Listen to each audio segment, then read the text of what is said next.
Hello, good morning, everyone. Morning, Dr. Liz. Mhm. So I have Andrea, Davide, Lucas. Let's wait for, as usual, let's wait for the others. Mm.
Davide, Yes, yeah, I haven't seen we still have until 12 midnight today for the submission. I just want to tell you that I don't see your submission. yes, that's right. I'm taking my time until the end of the day, but don't worry, I'm at a good stage. Like Okay. I'm at the fifth point. Okay. Because just to let you know, I will share my screen.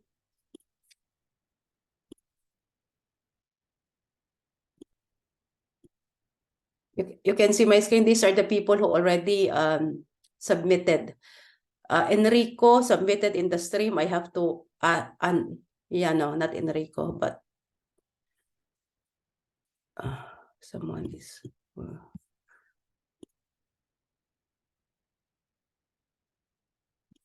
okay, there you go.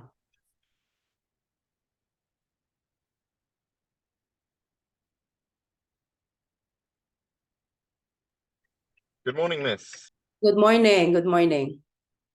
Enrico, Yes, we still have until 12 midnight today, just to remind you that I don't see your submission yet. So, just a reminder, you still have yeah, until 12 midnight. yes. I'm taking full advantage of the time given. Okay.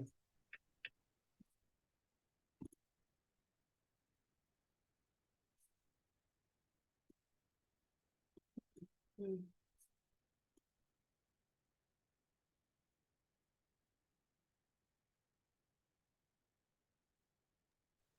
I'll just be able to access the camera in about 5 minutes. I just need to reach home. There was a lot of traffic on the highway coming out here. Yeah, no worries. I've read your message on the Google Classroom. Okay, so I think let's oh la la. I have really problem with late people.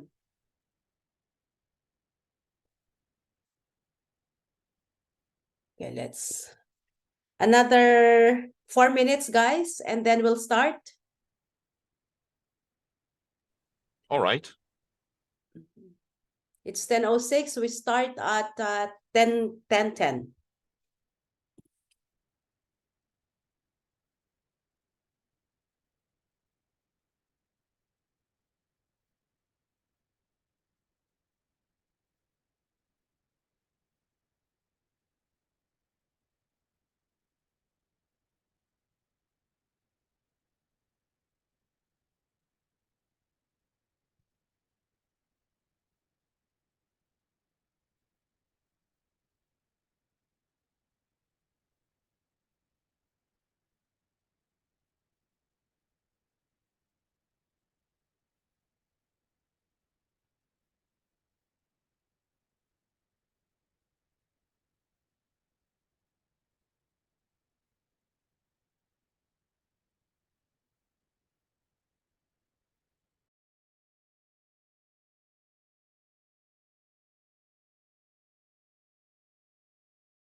Okay, I think we can start. We are 1, 2, 2, 4. We are 6 in the class. Good Okay. morning.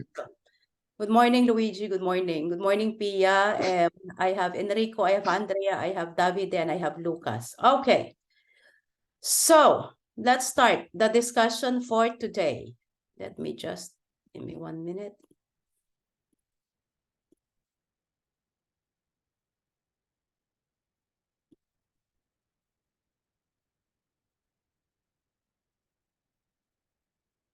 So today we are on our session 6, and our next session will be on Monday, and then the session that is supposed to be on Thursday will be moved on a Thursday next week, which is I think it was 29 or 30 of November. Okay, so moving forward with today's lesson.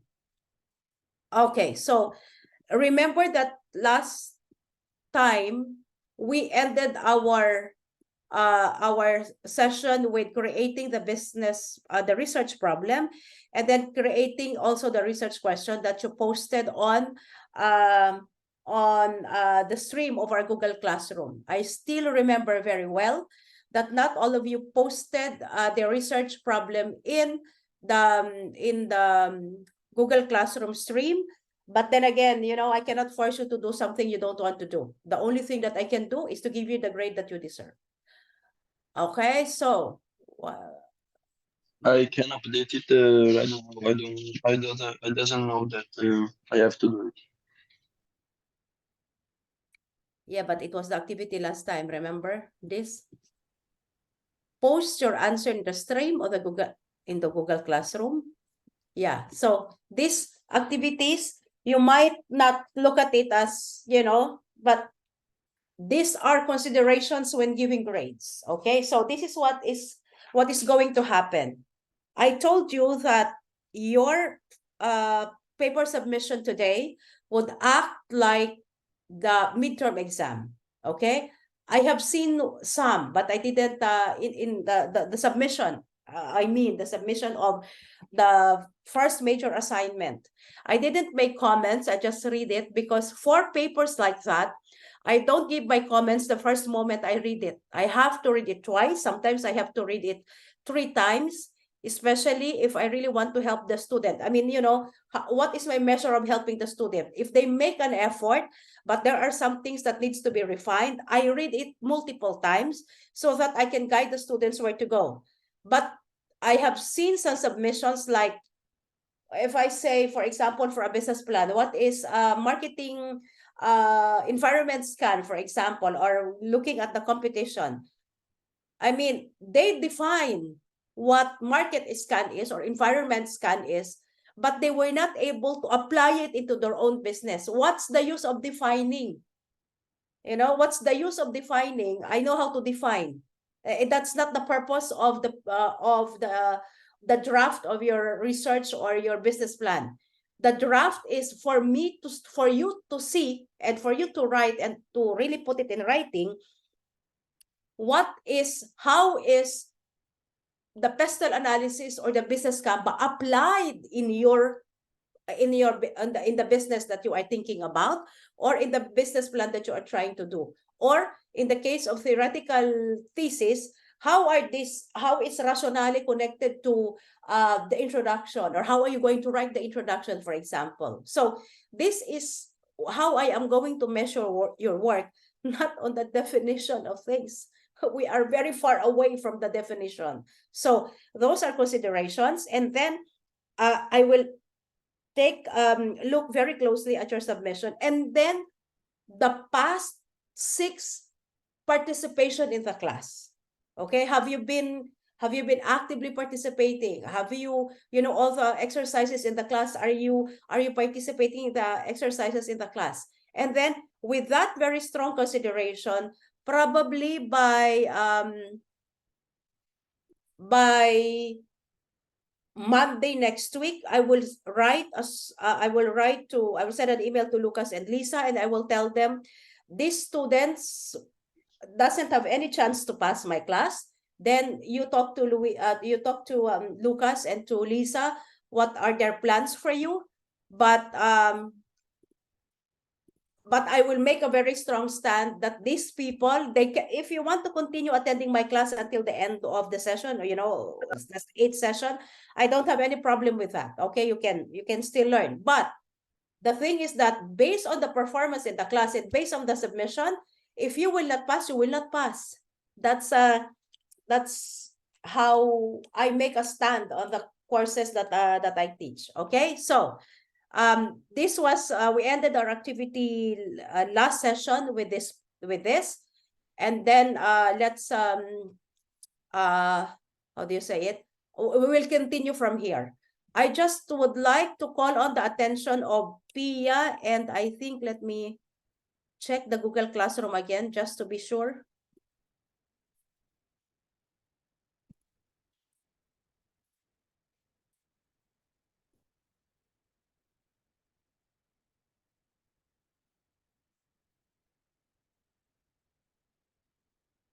Okay, calling the attention of Pia and I think AF. I think this is Andrea. Okay, this is your submission. Please post it where it should be posted, because I cannot comment here. I cannot give you grades here. Why? Because if you look here, the first assignment, it should look like this. Because if I open this, see, I have a provision for grades. And if I open one, for example, Tommy, are you here? Yes, Why is your work handwritten? because that was just a scratch, and I did by writing because I like more writing on paper than on the computer, the PC. But I can change and transcribe everything on the PC if you want. I cannot even open it. See? How? Look, how can I grade? Okay. No, if you save the page, you can open it. If I can? Yeah. See, you have, If you save the page. I don't have that provision to save the page. No. I can, Tommy, you have to do this in the regular format or else I will not be able to grade it. Okay, so let me check. Let me say, I'll open the Lucas, you still don't have, but it's all right. I'll wait for it. I'm just saying, okay?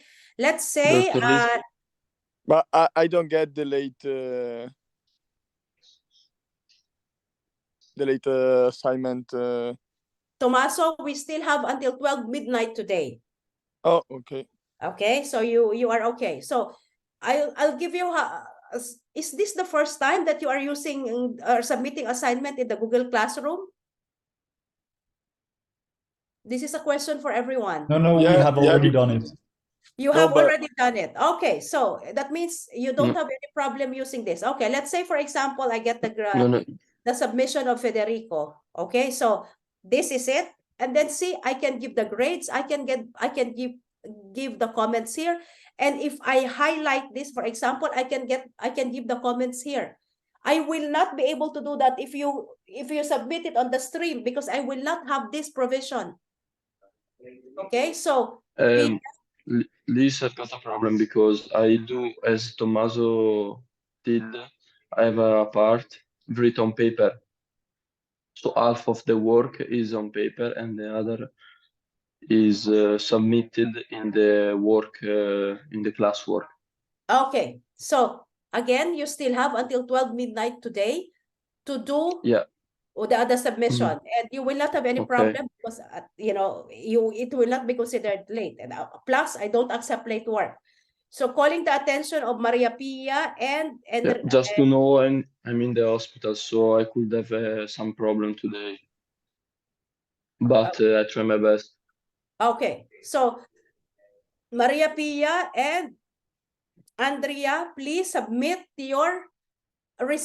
your paper in here. Or I else, already uploaded. yeah, there's a feedback. You already did. Okay, I can see it here. which means, wait, which means I can take it out from here. Okay. Okay, so now I have it. Andrea, can you hear me?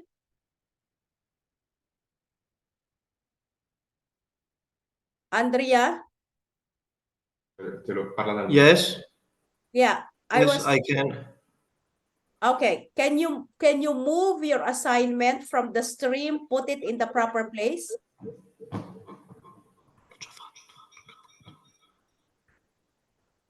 Devi spostarlo.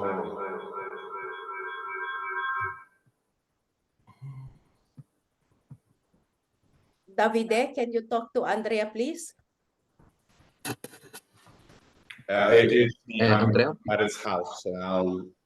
I'll tell him. Okay. Okay. Andrea, can you still hear me? Yes, Oh, there is a feedback. Yeah, I was saying that your business plan, as you can see from the screen, the business plan, you have to move it to the classwork because I cannot check it, I cannot grade it here. I'm actually taking a look at his screen, but it says that. Hold on, I'll just figure this out for him. Okay. Who am I talking to? Enrico. I was. Okay. Okay. Enrico, Andrea can understand English good.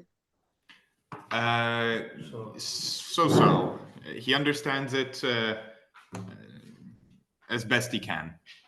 Yeah, because there is a disconnect here.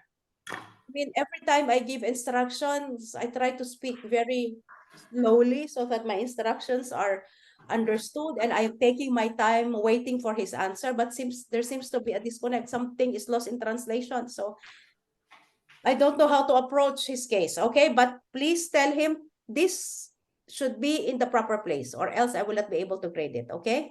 Yes, I'm just currently taking a look at it. It seems to be in the right place according to his version of Classroom. So I'll just try and figure that out. Okay, thank you. No worries. Okay. Okay. Dr. Liz, Yes. so we should also integrate the question about the problem inside the text. Are you doing theoretical Business plan. thesis? Yes. Then yes. Okay, Yes. okay. Okay. And okay, yeah. Let's look. Let's look again at the instruction. Okay. Okay.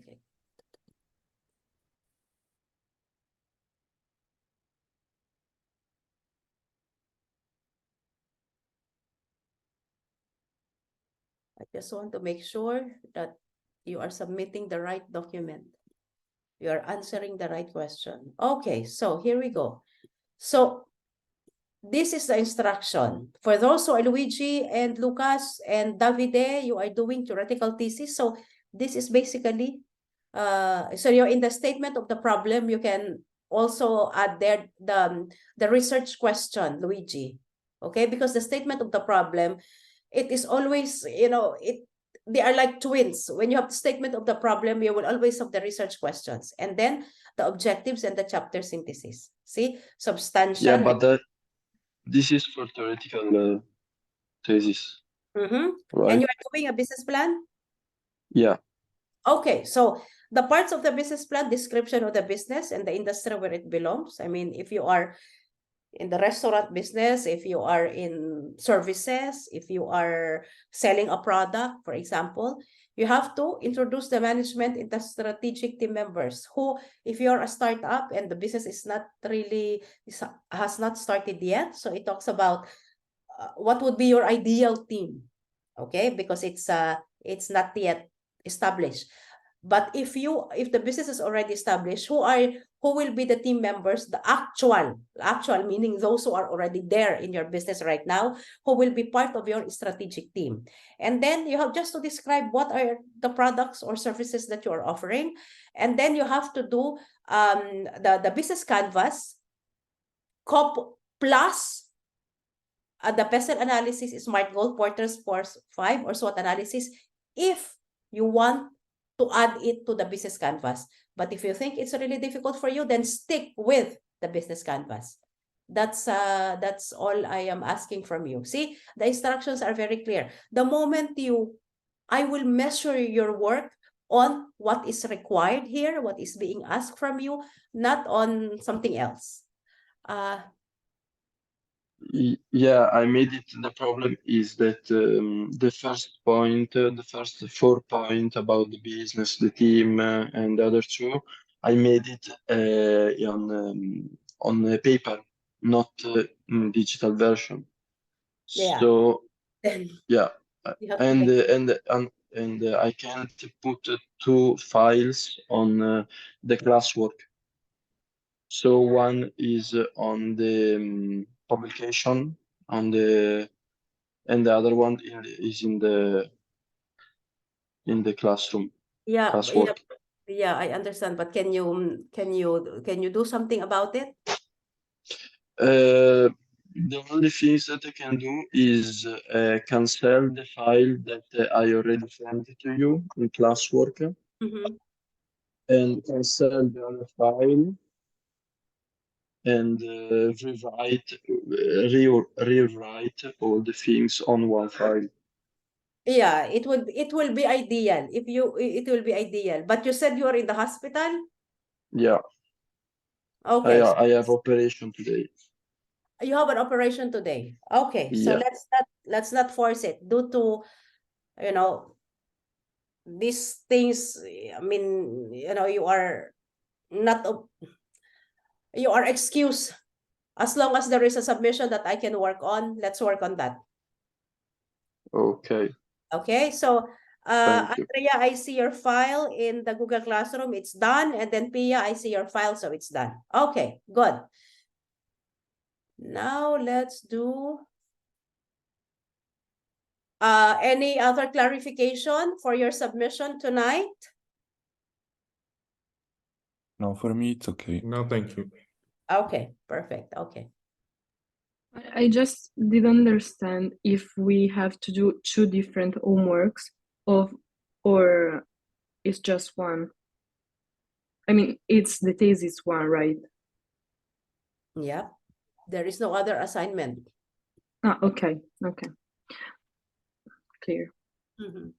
Okay, so for the research methodologies class today, I just showed you that last session we ended up with this one. So I would like to continue a little bit.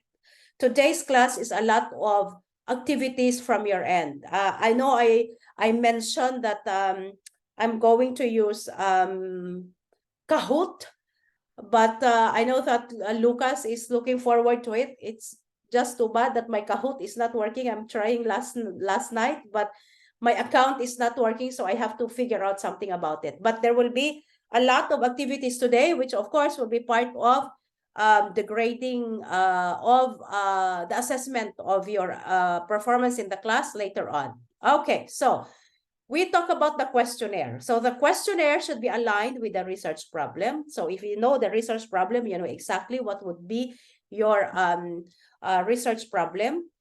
You have to consider the characteristic of the sample population.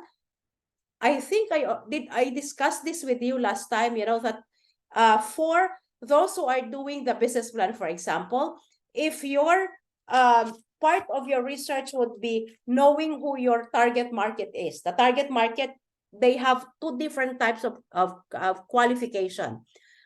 When you assess your target market, you have, for example, the psychographic and the demographic. Okay, the demographic basically is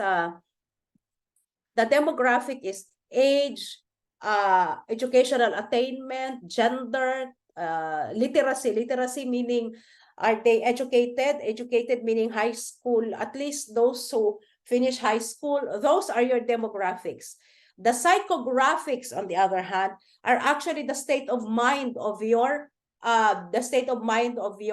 target market. So you have to determine who are the people that you are going to interview based on their demographics and their psychographics.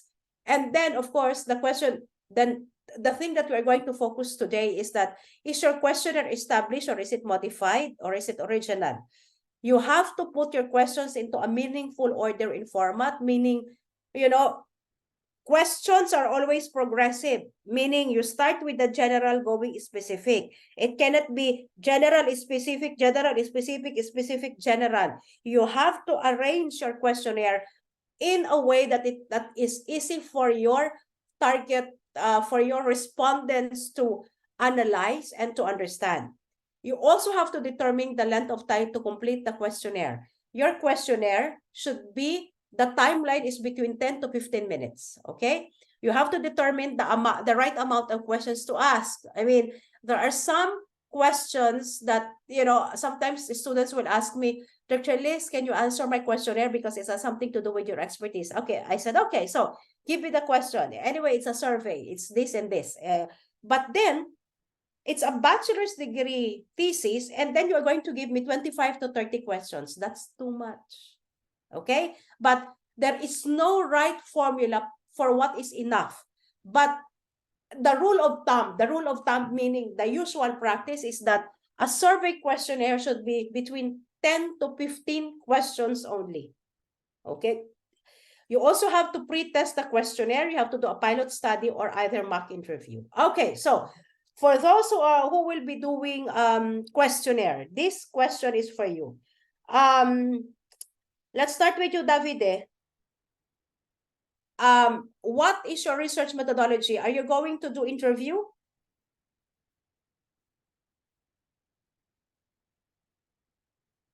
Davide, are you here? Yes, I'm here. Okay, so how are you going to gather your data?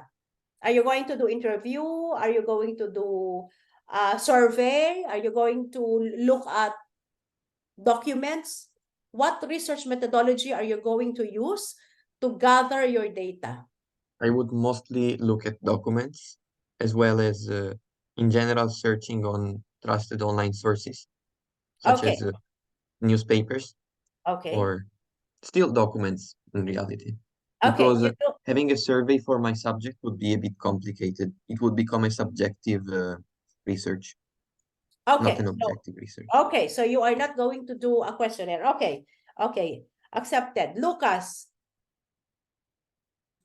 Yeah, in my case, I think it's also will be based on documents, but eventually it could be interesting as well to really ask people what they think about the situation. So maybe a survey could be eventually interesting or useful.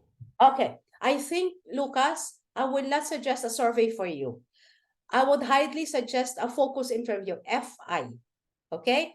So what is a focus interview? A focus interview is you determine the people who you wanted to interview, of course, based on the subject or the topic of your research. Okay? So when you do an interview, you will have a series of questions, correct? So the question number one actually applied to you. But before I explain that, I would also like to ask, who else are doing Pia, you are doing theoretical thesis. How do you intend to gather data? You're going to also have interview with people?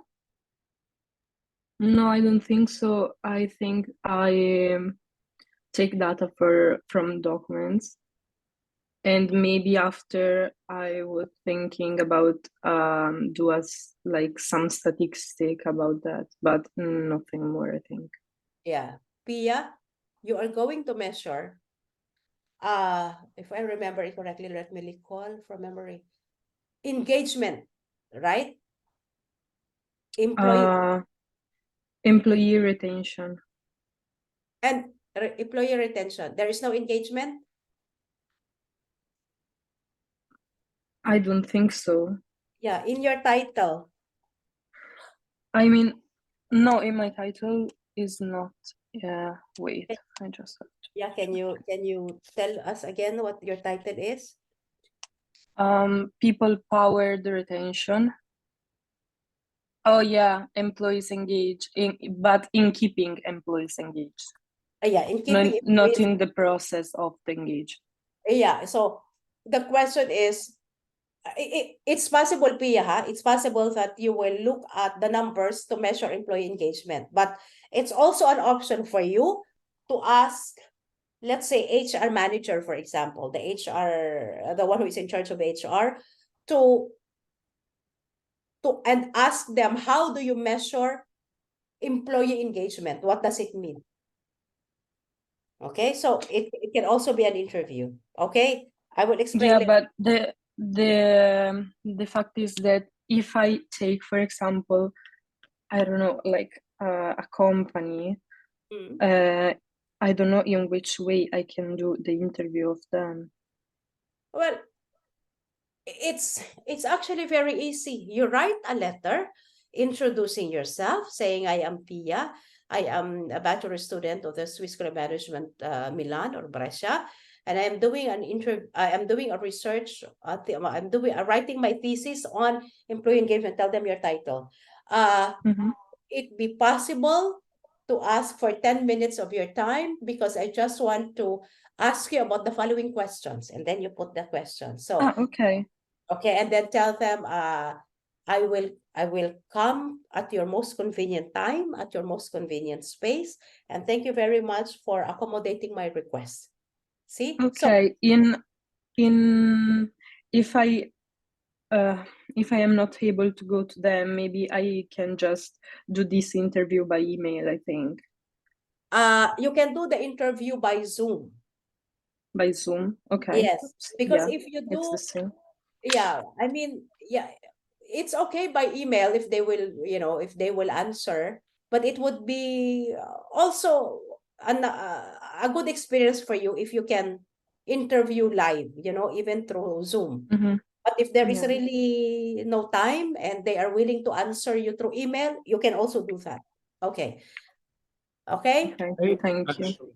I have a question regarding the questionnaires and asking and interviewing people. For my business plan, I have the intention of interviewing some people of certain sectors to defend and show why my system would work. So now what I'd be doing is working on empirical data. I'd be making a questionnaire basically. Now, do I need to link these people directly? Like, do I need to state who they are, or am I just able to throw in the data and say this is what I've achieved with my data and research over 1,000 people? Okay. See, your questionnaire, it can be confidential, but it can never be anonymous. Okay. Let me reiterate that. The respondents to your questionnaire or the respondents to your focus interview can be confidential, but they can never be anonymous. Meaning, if you are going to interview me and I will tell you, because of my position, because of this, because of that, I don't want you to reveal my name. To reveal my name, meaning in the actual manuscript, you will say, Dr. Liz, now we said that. I don't want that, because I want my personal data be confidential. However, during the defense, your panel will say, oh, these respondents, let's say, of course, I have not given you the permission to use my name in vain, like you put it in all your documents, So if I say, as a respondent of your focus interview, if I say something controversial or something that is very strong, and your panel member will say, Enrico, respondent number 1, because you will call me respondent number 1, okay, or source number 1. If I am in the panel and I will say, Enrico, this respondent number 1 has a very interesting answer to your question. Okay. In the confidence of the 4 walls of academe, I will ask you, who is this? Who is this? It's your responsibility as a researcher to tell me. Why is it confidential and not anonymous? Because if you will say, I'm sorry, Dr. Liz, but respondent number 1 is anonymous, I cannot reveal the identity, then I will fail you. Why?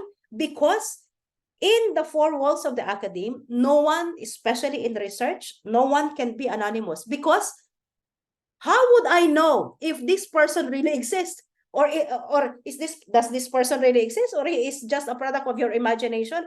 And just to be controversial, you put this comment in there. No, there has to be a way for us to verify. Follow-up question?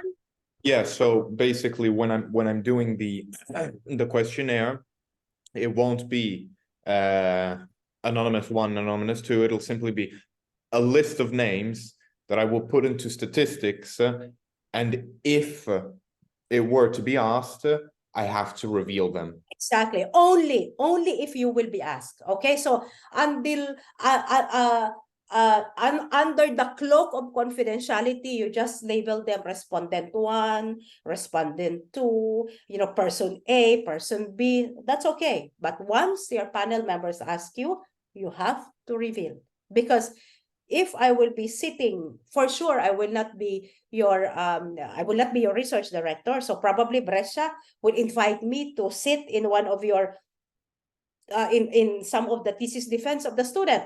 If I happen to sit in your defense and I will see person A, person B, and I see someone there, oh, this is the response of person C is really interesting, then I will ask you. If you cannot give me names, I will fail you. That's 100% sure. Okay, so that's the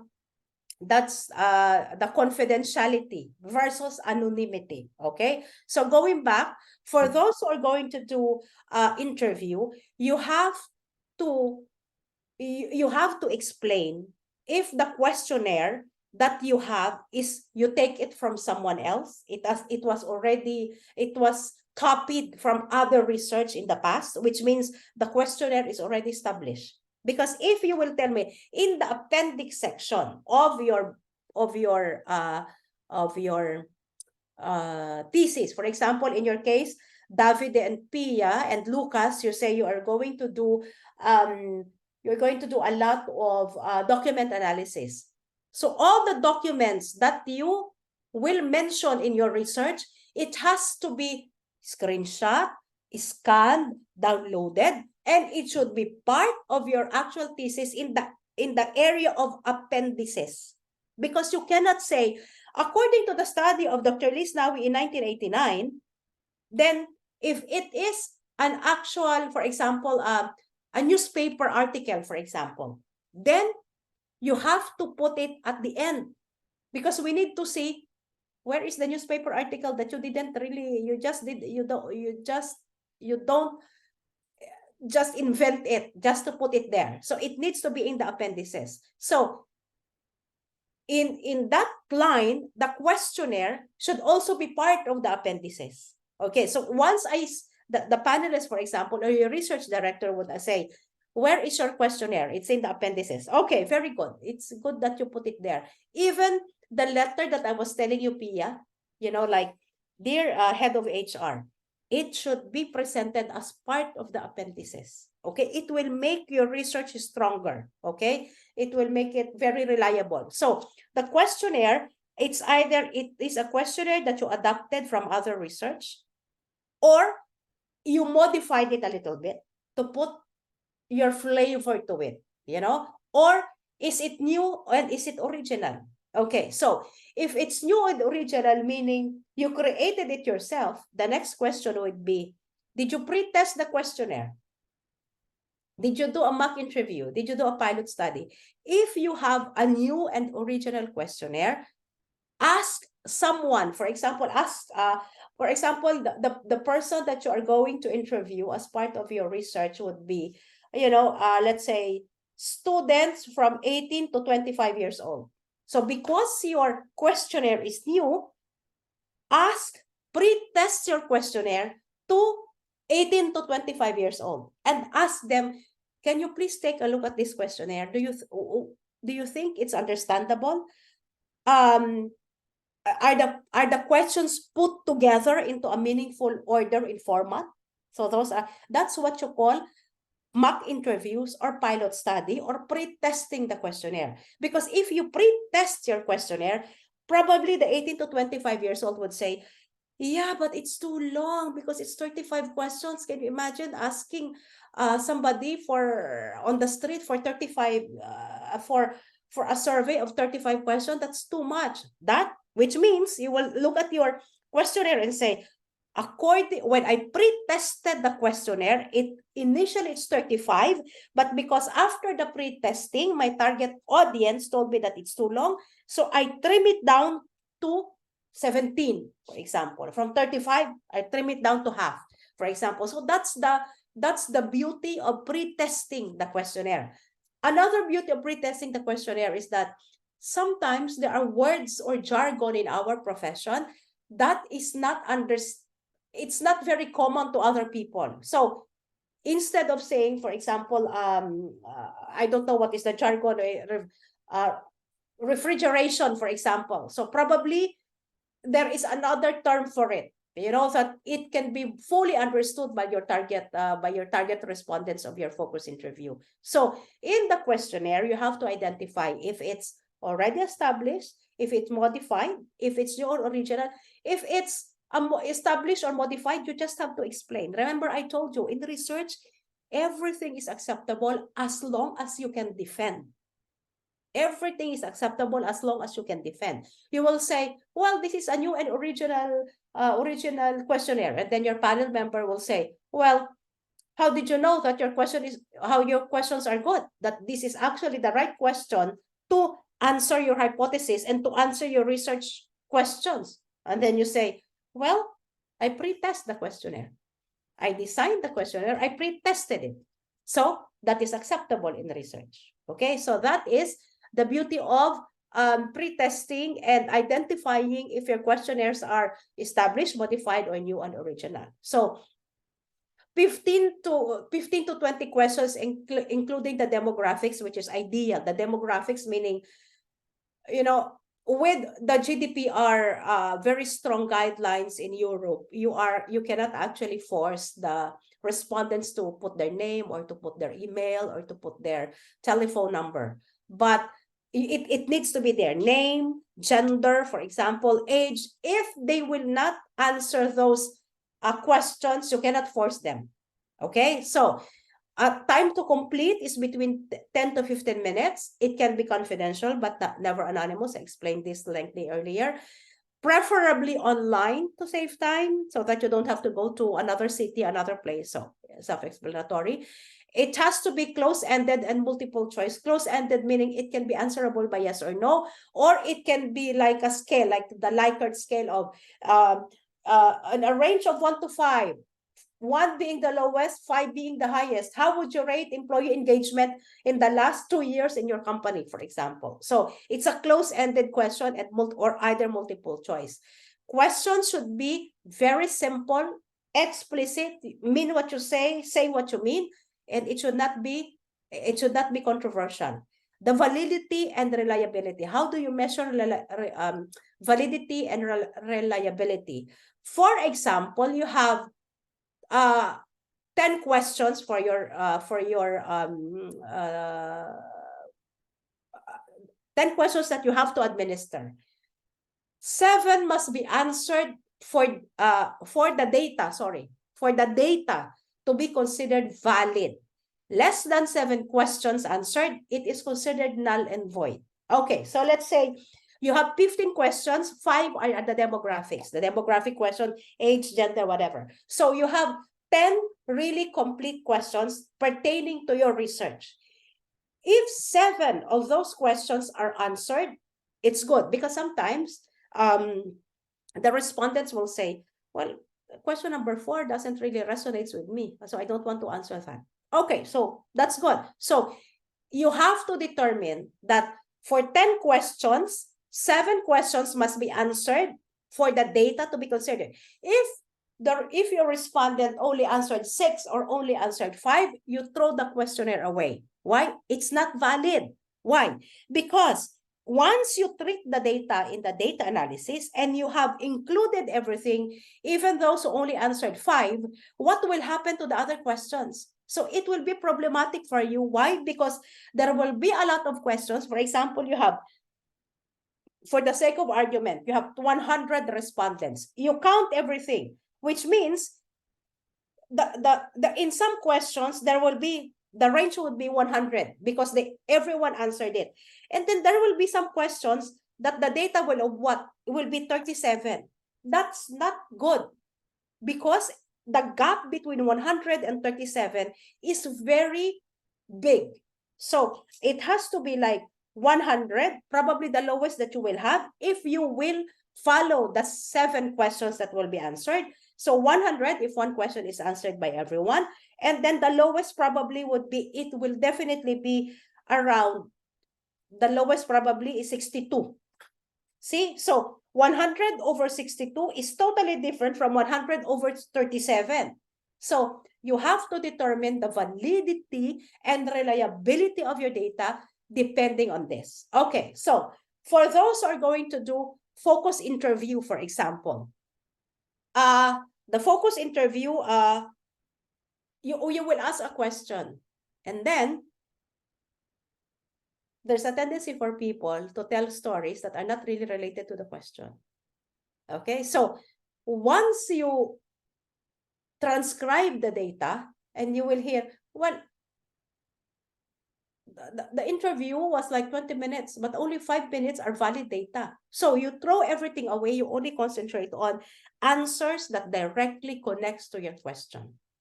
Okay, so any question on this part? Okay. So let's go to the format of the business plan. Okay, so remember this, that this is the entire format of the entire business plan. Let's focus for today's discussion on, you have to present a detailed market research, and you have to outline your marketing and sales plan. Okay, so what is the importance of market research? Market research, of course, is a process of determining the viability of your business. We want to find out, well, I really like, first is there a need for my service? Is there a need for my product? Or this is just a hobby, you know? So you do market research to make sure that your business will work and it will be profitable for you in the end. Because again, at the end of the day, you do business because you have to earn. Okay, so why do we do market research? These are the questions that you have to ask. Is there a desire for your product or service? How many people would be interested in your offering? Okay, so one of the students in Rome, actually, she is going to do a business plan for a business that he is thinking of under the cosmetics industry. Of course, he started like, I will distribute this, I will distribute that. And then when we narrow it down, we finally ended up having this is a startup, so it doesn't exist yet. So we end up planning for introducing just one product, and the unique selling proposition is that it is, how do you say it? It's a lipstick that you can actually eat, which is safe. Because, you know, so we end up having, instead of offering so many products, we end up offering one, and then we were able to determine what is your target market, the age range, and who they are, and everything. So we were able to determine the market size. There is a market size substantial enough to sell the product in Italy.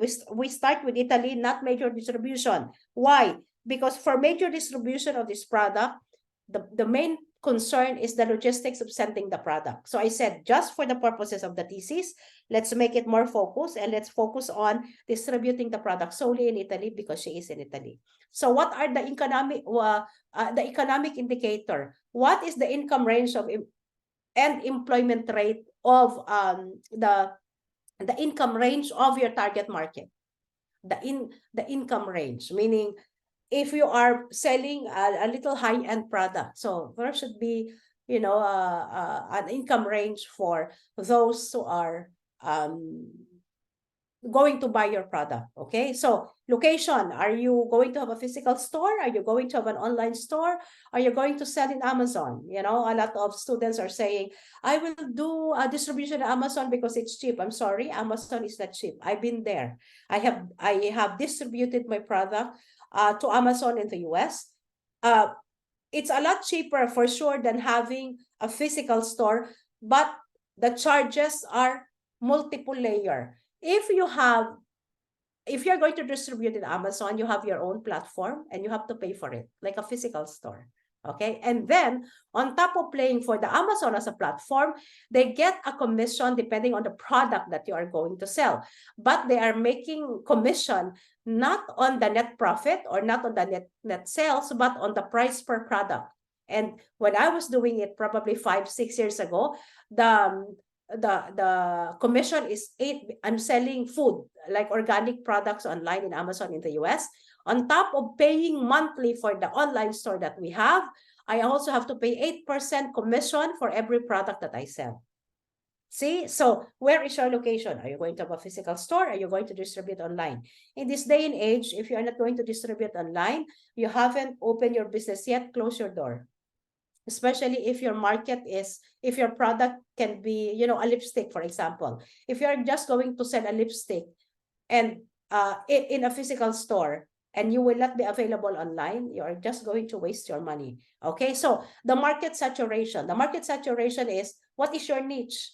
What, with all the competition that you have in the market, what actually is your niche? What makes you different, and what will make the new buyers come to you, and how are you going to convert the old users of similar product to come to you instead of going to your competition or being in the being like loyal to one brand, for example. I mean, I am a user of Body Shop for, you know, for stuff for women, but then recently after the pandemic, I saw that their you know, hand cream is like liquid now. It's not the same texture as before. So I said, well, I follow Body Shop because they don't test on animals. They are all natural.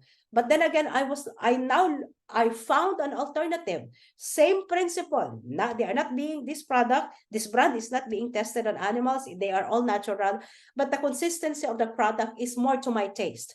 See, so the market saturation, you have to understand, is the market saturated already? And of course, the most important thing is that, what is your pricing? What do potential customer for these alternatives? If you're going to sell a product or a service, what the other how are the other products and services completely similar to yours? How are they priced? So that you know your price positioning in the market. Okay, so remember I gave you this in your Google Classroom. Okay, so I know that it was 2 meetings ago. So I'm going to give you 10 minutes to read this again. And then when we come back, we are going to start talking about it. Okay, 10 minutes to now is 11 o'clock. I'll come back at 11:10 and then we'll start talking about it. Use the time to read the article because I'm going to ask everyone. Everyone is required to participate. Okay, 10 minutes. Okay. All right. Mhm.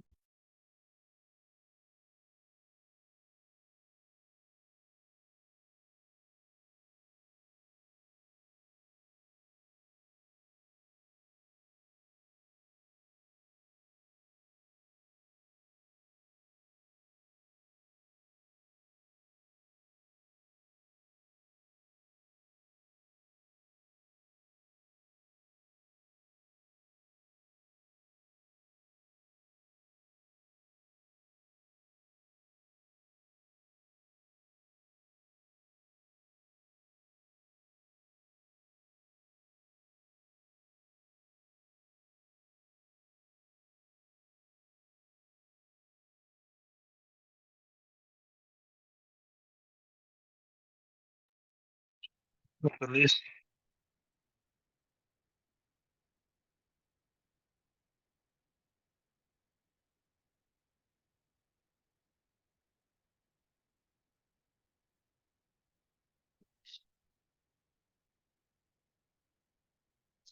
Yes. Where do I find the articles? It's in the Google Classroom. I uploaded it. Ah, ok. Mhm. Ok, thank you. Un pochino sotto Gigio che è un po' vecchio.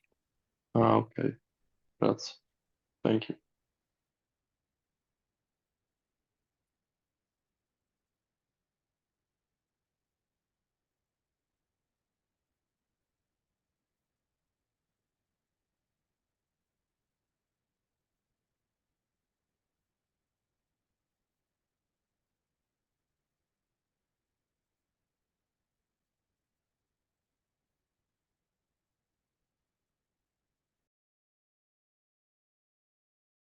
Se lo trovate in chat.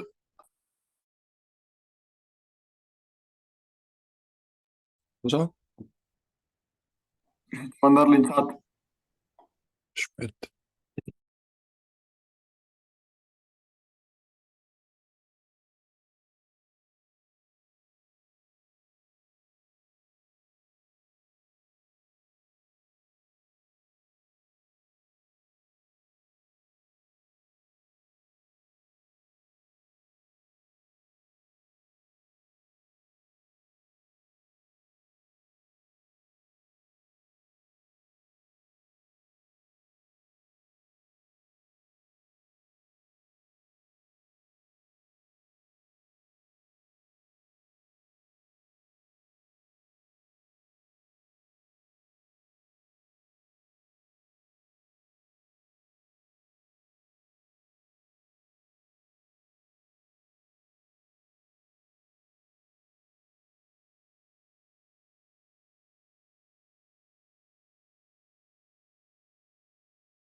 Ho messo in chat Tom. Top.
Okay, so let's start the discussion.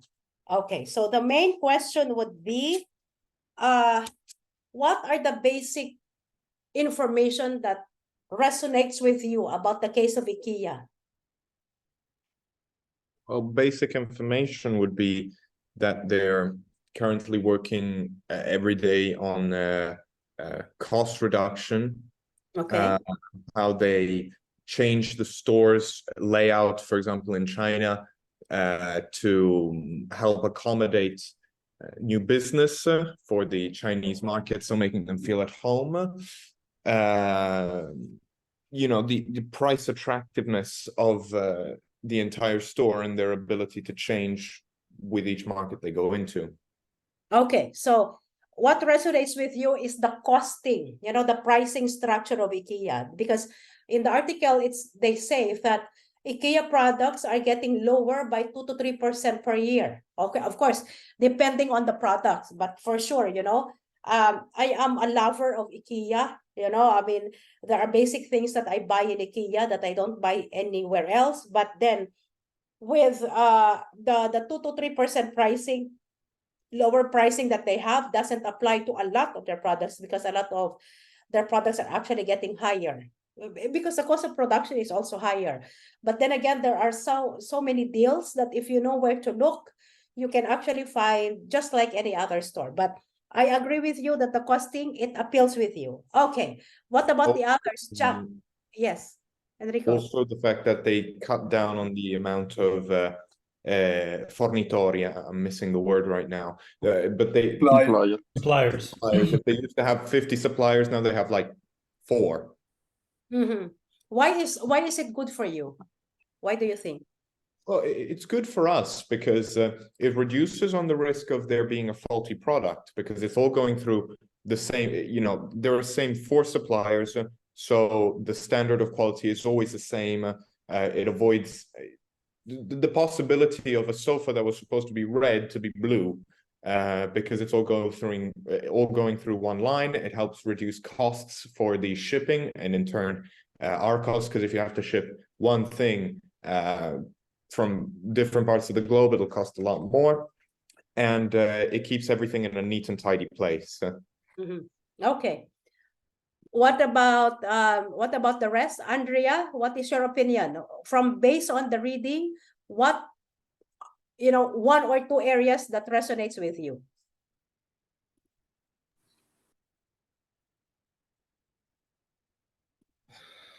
In my opinion, the IKEA is a good example of adaptation in the different situation in the world, and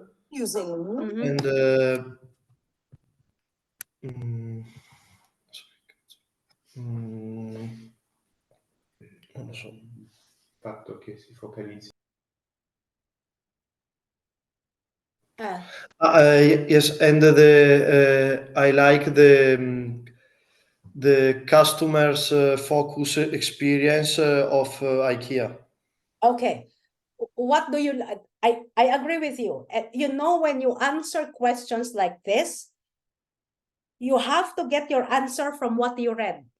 Okay, so I agree with you. I see it, the customer focus. It's really a good strategy for IKEA. Andrea, what are some of the activities related to customer focus that they did? Just give me one.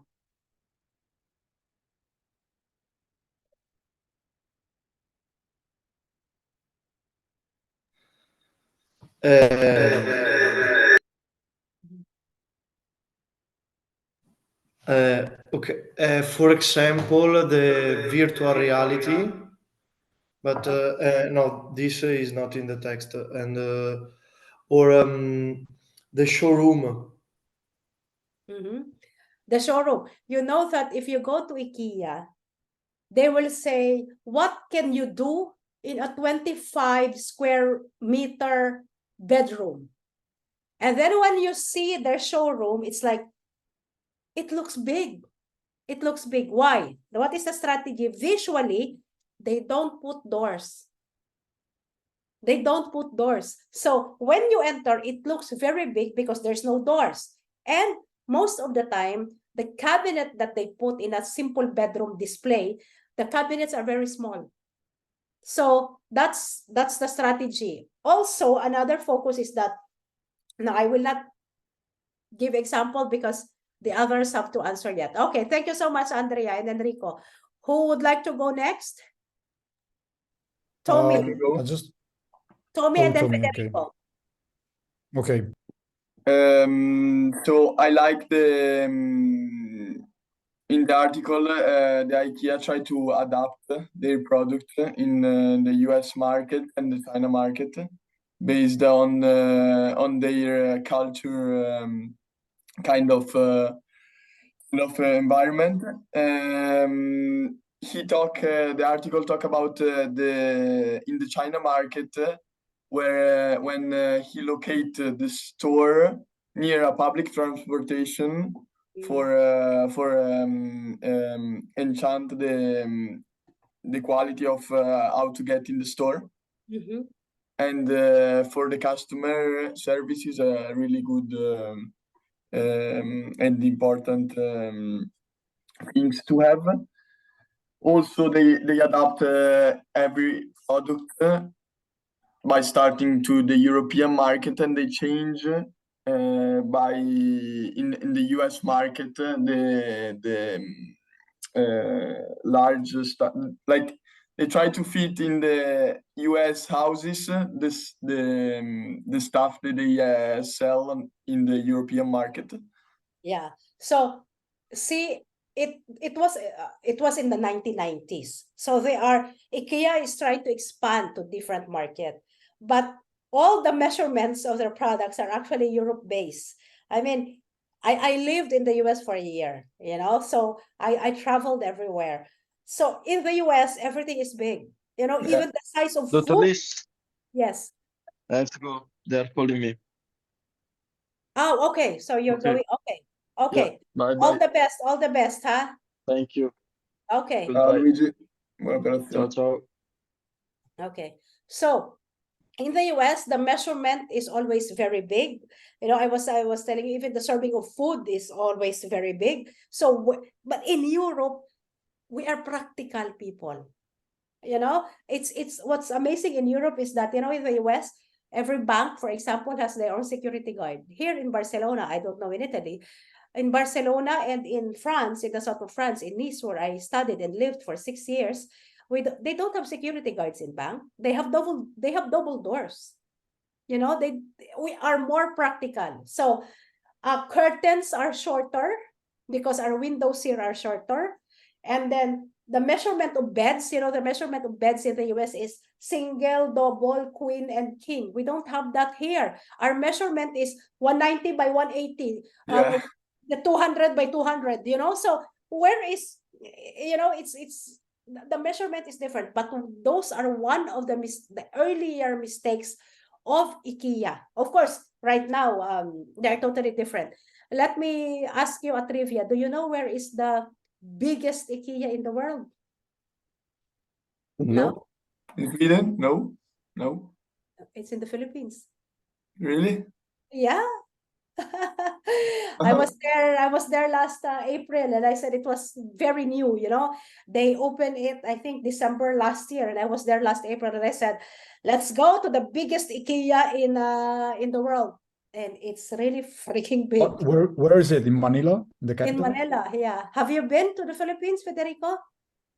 No, never. But Never. I will go for sure. Yeah, so the biggest. And the thing is that when they go, we are talking about IKEA because that's the case study that we have right now. The problem with IKEA is that, you know, that China and Asia and the Philippines is a tropical country, which means we have typhoons, we have floods, and we have different weather conditions. What they remedied it now, huh? They remedied it now. But in the beginning, their problem was that, remember that they have a guarantee, like 2 years, 3 years, but they failed to include in the guarantee that it excludes, in insurance terms, they call it act of God, you know, for, I don't know, Davide, for cars, for example. So you have you have insurance for accidents, and then you have third-party liability, and then there's insurance which we in Asia, at least in the Philippines, because that's the business that we have in the Philippines. We have 8 car insurance offices all over the Philippines. So there is an insurance called Act of God, which means these are the acts of nature. What if if there was a flood and water goes into your house, and then it ruins your sofa that's coming from IKEA, which is under a warranty? So in Europe, we don't have that. In the US, rarely. It's happening recently, but it's very rare. But in the Asia, that's a common thing. So when they arrived in the Philippines, they already had like an ironclad insurance or part of the guarantee that it doesn't include Act of God. Why? Because they experienced it in China before they come to the Philippines. And then here in Europe and in the US, our showrooms for IKEA, you just show them, how do you put things together, color coordination. You put this sofa from IKEA, this throw pillow from IKEA, this side table from IKEA. So it's a showroom. In China, the showroom becomes a rest place for people. So it's very hot in Asia. They go to IKEA.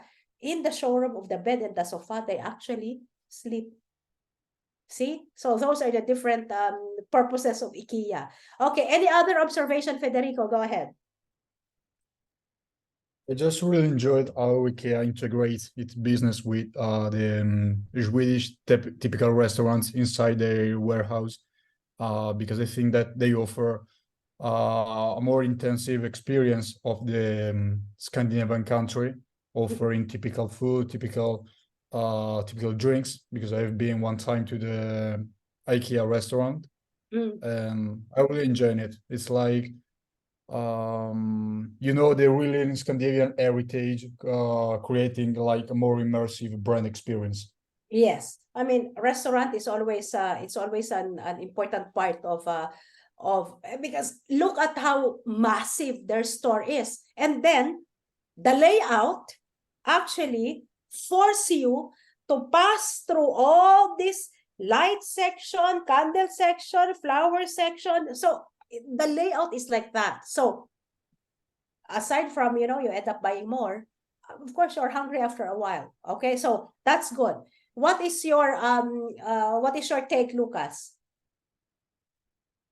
For me, it was very interesting to see like how they product localize to, for example, enter the American market, or when they were trying to enter China, and it would like I would want to see how different it is, because I thought that IKEA more or less needs to always stay the same. That they would not adapt that much. I don't know, and that would be something interesting to see, because if we imagine that they are showing always like small apartments with all of it, then this is something that they cannot do, for example, in America, because spaces are way bigger. And so I thought this is interesting, and as well their pricing strategy. I didn't know that they were always lowering their prices even though inflation is going up or so. And this is also something that I didn't know, and that they have to outsource a lot as well, maybe to be able to keep on cutting costs. Yeah, you know that all the IKEA shops, no matter where you go, it's all the same. It's all the same. I visited IKEA in the Philippines, IKEA here. How many IKEA do we have? We have 3 IKEA here in Barcelona. And then their latest expansion is that they are now, IKEA is always massive because they showcase all their products. But starting 2022, they started to have small shops, a small store, where their business model right now is all the small things. You don't go to IKEA to buy the cheapest plates, for example, or the cheapest whatever, small things. You go to IKEA because you want to buy the big furniture. So what they do now is that they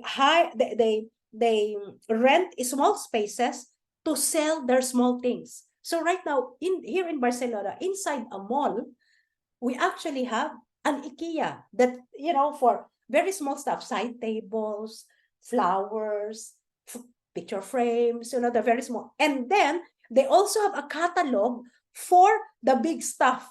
If you are familiar now, because they know exactly, listen, how important it is for you to understand the buying habits of your target market.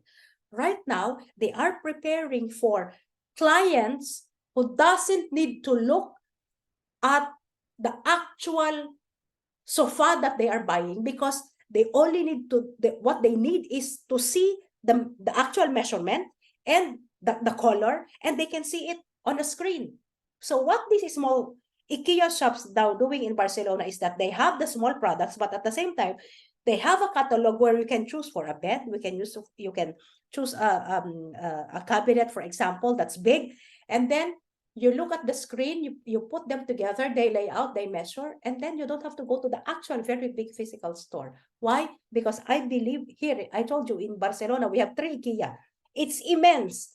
But I think what they are going to do next is just to keep one as the main showroom, and then they are going to have a lot of small shops where clients can actually go and create their own system for create their own design for their furniture.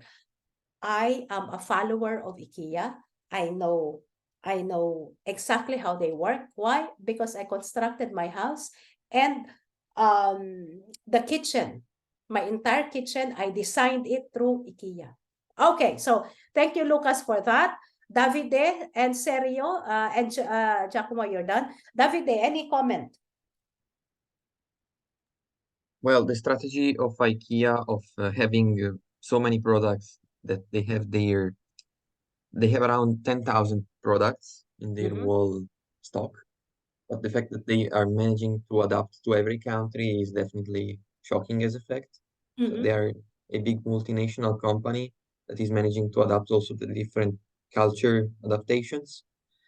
Because from America to Asia, there are definitely different requirements. Mm. Okay. And other than that, also the fact that they count on the fact that someone gets in to buy a specific product, but usually they end up getting out buying much more than they needed, just because you walk through the store and you get interested also in another item, maybe related to what you were trying to do. But as it says, even in the first page, people planning to buy $40 coffee table, they end up spending $500. True. Okay, Sergio, any comment? I think my colleagues take every point more important about the IKEA because, it's a big founder and have a lot different product and different areas. It's a good center point for not spend a lot for your objective home or some else. It's a good project. It's a good business. I think it's good. Done. Okay, very general, nothing specific. Okay, Giacomo, did I hear you already? No, Okay. Comments? As Sergio told, my colleague takes a lot of information, but another good point for me is that to have less delivery time, to have small delivery time, they set the suppliers near to the country where they have the warehouse. So it's very interesting that they don't have only one. They don't set the supply chain in only one country, for example, China, to have less cost, but they set it in Europe, they set it in US, in China, in Poland. So a lot of diversification and a good manage for the supplying delivery time. Okay, thank you, Pia. Any comments? I don't think that I can add anything more. I think that my colleagues already say everything. Okay, so the trademark of IKEA is that they are the price, they price their item as low as possible. Their products are simple, clear, and clean Swedish design, because they are from Sweden. They in terms of marketing message, okay, if you are very careful and if you read the manuscript really thoroughly, you will pay attention to this. Low price but attractively designed. Low price but attractively designed. Why didn't they say low price but high quality? Because it can't be possible. Exactly, Giacomo. It cannot be possible. And also the IKEA have a contract for the gray material and to arrive at low cost. Okay, so IKEA is low price but high. They are attractively designed. So in terms of the branding of IKEA in the market, you will hear. Come again? Correct or I wrong? Because in general, when you have a lot of product and a good price, in general, the quality of the product in general can be reduced. But in this case, the IKEA, it's not the same, because have a good material, good gray material, and can have a low cost, and also can sell at the price. Yeah, well, let's focus on, as far as your the line of your thought is going. It's the rule of law, the demand and, how do you say that, supply and demand, the supply and demand chain. I mean, you cannot really say that just because there is high demand and there's a lot or a few suppliers, the quality will go high or it will go low. It depends on the quality control that IKEA is implementing. You know that IKEA products, the cabinets, for example, they are not real wood. They are compressed wood. They are compressed wood. So when you are looking for quality, for example, you go to IKEA, you know exactly that they are compressed wood. You go to, I don't know if there is Leroy Merlin. Do you have that in Italy? Yeah, for example. Yeah, for Leroy Merlin, for example, because when I was doing my house, of course, I am comparing what material do you have. If you come to IKEA, it's compressed wood. If you go to Leroy Merlin, it's compressed wood. So it's the same. And then if I go to private contractor, it is compressed wood. No one, very few, unless you are willing to spend a lot of money, are actually using real wood in cabinets right now. So even if it's compressed wood, as long as it follows the standard and the quality control of IKEA or Leroy Merlin, it's the same product, it's the same quality. It doesn't matter who is a supplier of your raw material. Yeah. It depends on the quality control of the market, the quality control of IKEA. So going back to the discussion, IKEA has not a very stable, I will not say bad, but it doesn't have a very stable branding in the market. Some people will look at it and say, IKEA, oh, it can easily be ruined. It's this, it will last long, things like that. But you are the wrong market to ask this, because you are not really taking care of your house right now, as in, like the older people like me. But there is actually a misconception about how IKEA is disposable. It can be thrown away after a few months. But then I am going to show you one very impressive interview.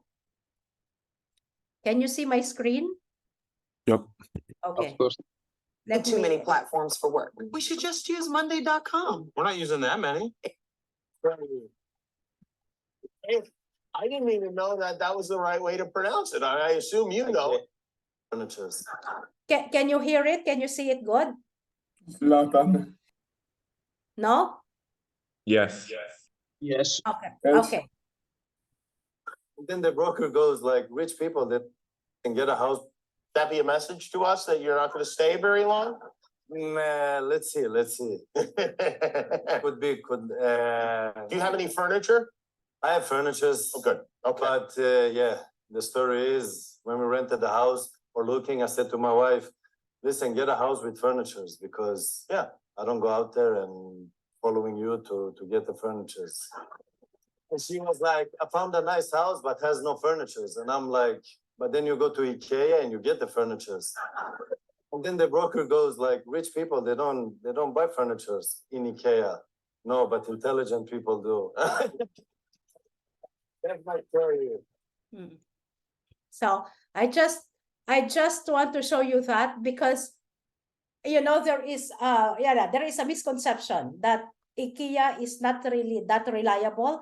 But then again, unless you are going to actually buy cabinets and sofas and beds that are made of actual real wood, the quality right now is the quality of IKEA, no matter where you go, of all the products.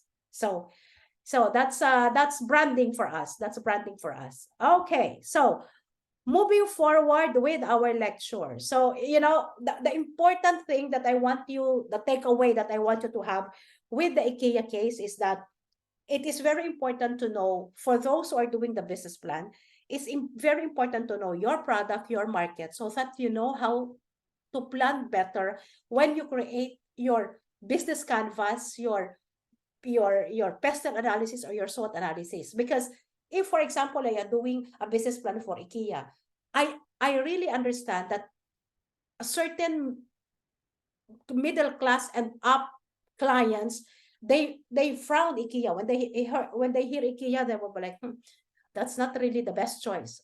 So what am I going to do to counter that? And then this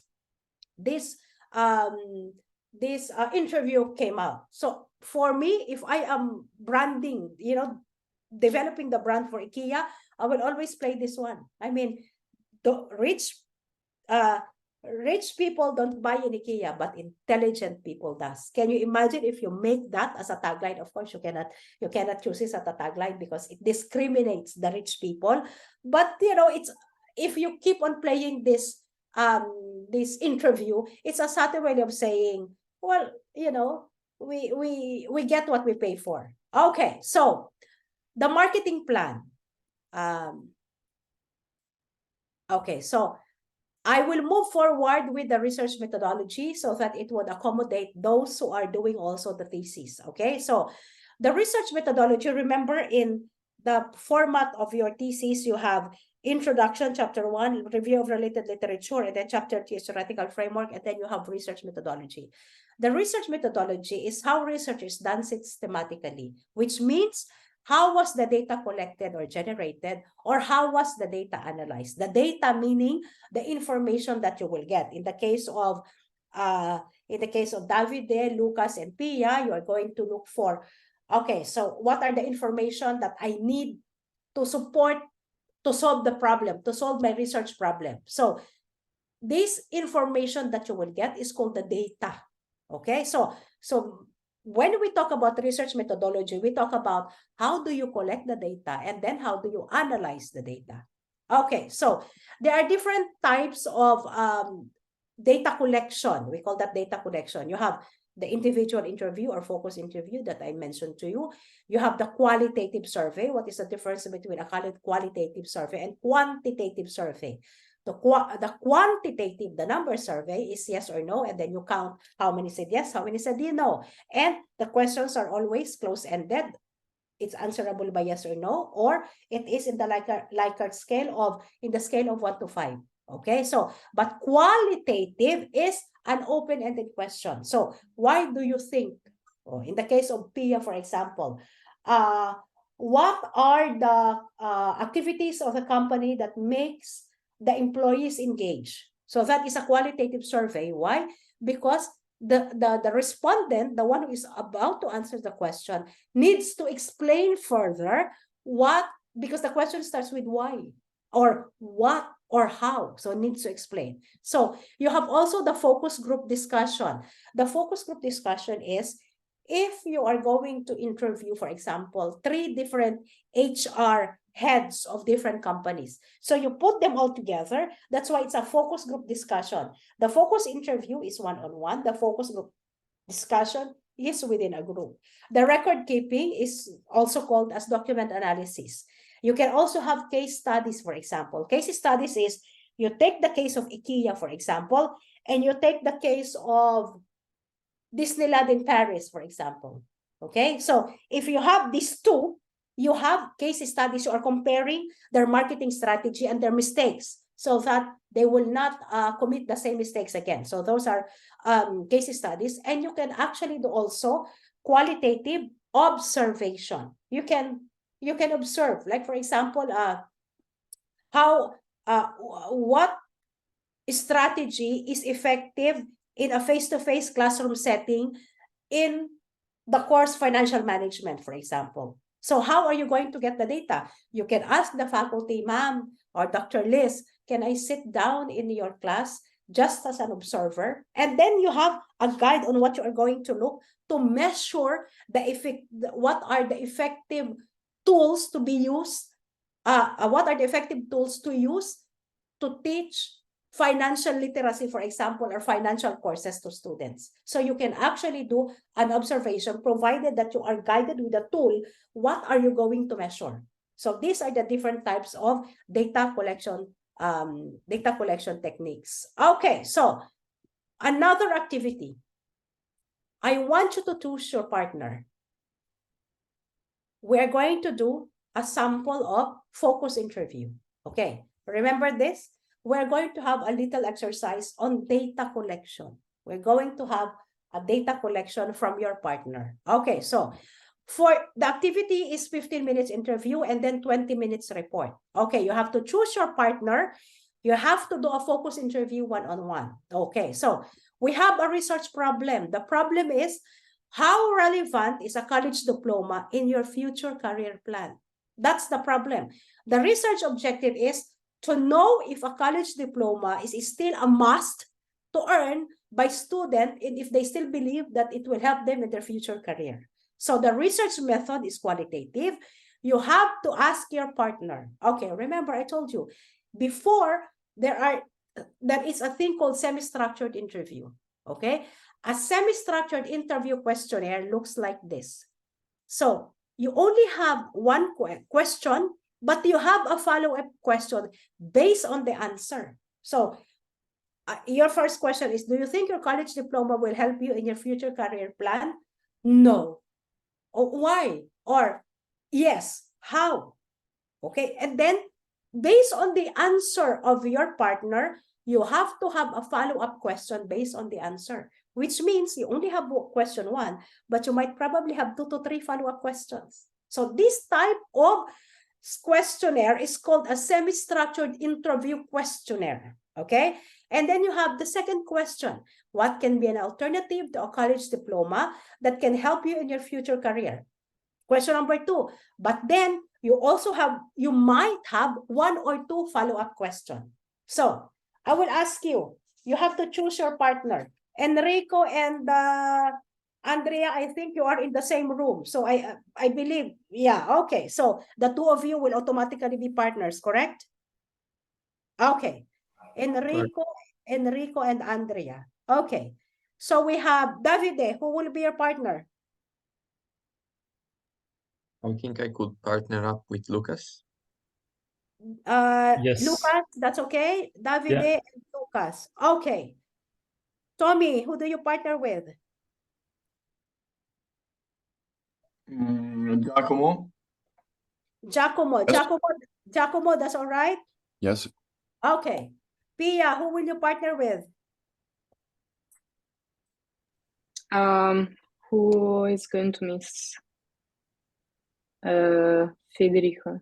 Yeah, can you, because Sergio will be left alone, so I will have Federico, Sergio, and Pia. That's the last group. So I have Enrico and Andrea, Davide and Lucas, Tommy and Giacomo, Federico, Sergio, and Pia. Okay, so I'll give you 15 minutes for this activity and 20 minutes for the presentation. So it's 11:46. I'll come back at 12:01. Clear to everyone? Okay. Yeah, but we will talk here on Zoom. Yeah, you can use this Zoom. Yes, for sure. Or you can do a WhatsApp call, for example. Okay. Okay. 。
Okay, can we start with the presentation?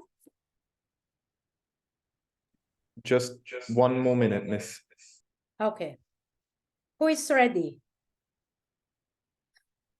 Of course, no one is ready. Yeah, we are actually ready. Okay, 5 more minutes. We are ready. You are ready. Okay, who is this, please? Tommy and Giacomo. Tommy and Giacomo. Okay. Yeah. We can start. Yes, Tommy first and then Giacomo second. Okay, go ahead. Yep. So, hold on 1 second. Okay, so I start with asking to Giacomo. What do you think about your college diploma, and will it help you in your future career plan, and how?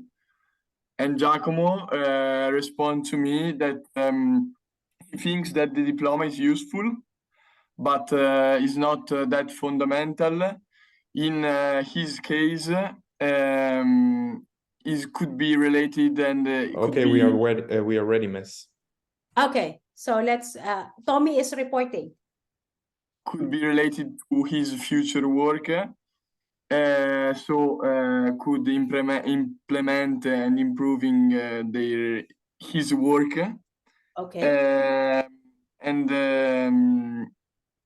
he said that is not that important because during the work experience you can learn actually almost the same things.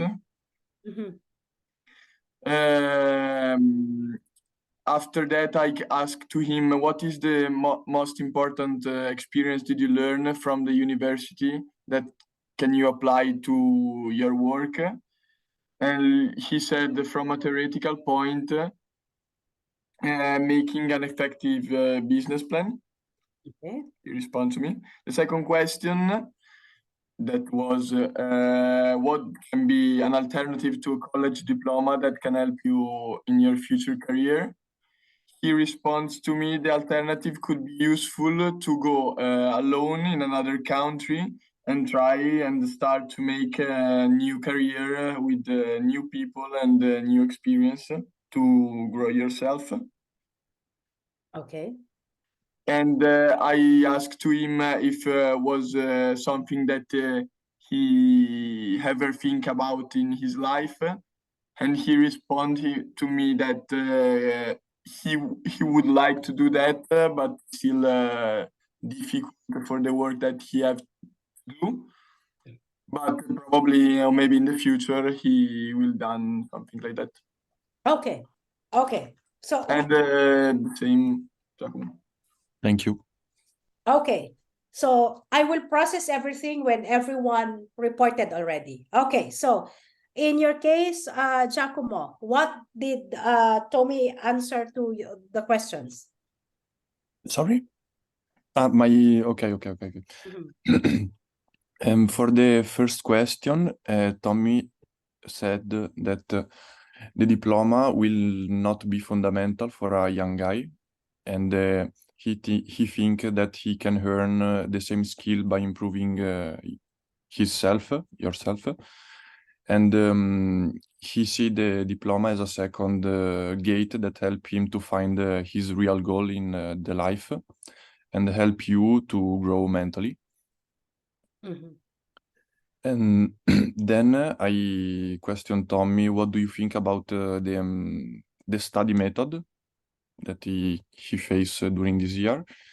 And he said that more in general in Italy actually could be different, and they can improve more putting more practical and theoretical work, but in a general point of view. And what can be the other question? What can be an alternative to a college diploma for his future career? And he said that can be useful making working experience that could help you in the real world context, so stage and so on. And then I asked to him, will you advise to someone to skip the diploma phase and go directly to work? And he said, actually no, because during the university, you can develop your network and understand more what do you do in your life finally. Okay, so networking. Yep. Okay, okay. Thank you so much, Tommy and Giacomo. Thank you. Thank you. What about Davide and This Lucas? is Are there- our opinion, so it's Of course, it's Yeah, of course. Yeah. Don't worry. We will process it. There is no right or wrong answer. You know, the exercise is for us to find out, for you to find out how do you gather data, and then how do you put it down, write it down, and then how do you interpret and analyze it later on. So there is no right or wrong answer. This is just an opinion. okay. Okay, so what about Lucas and Davide? Yeah, so I would start with Davide's answers. In terms of the first question, if we like, do you think that your college diploma will help you in your future career plan? Davide is sure that it will help him, that it will benefit him, and the reason for that is that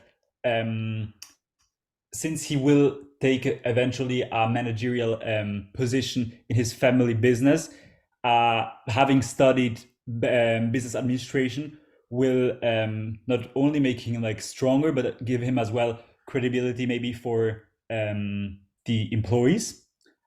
And he said like that since we focused on subject like finance, sales management, marketing, business law, these are all very important like business related subjects that will benefit him and that he would otherwise not have had the possibility to dive into.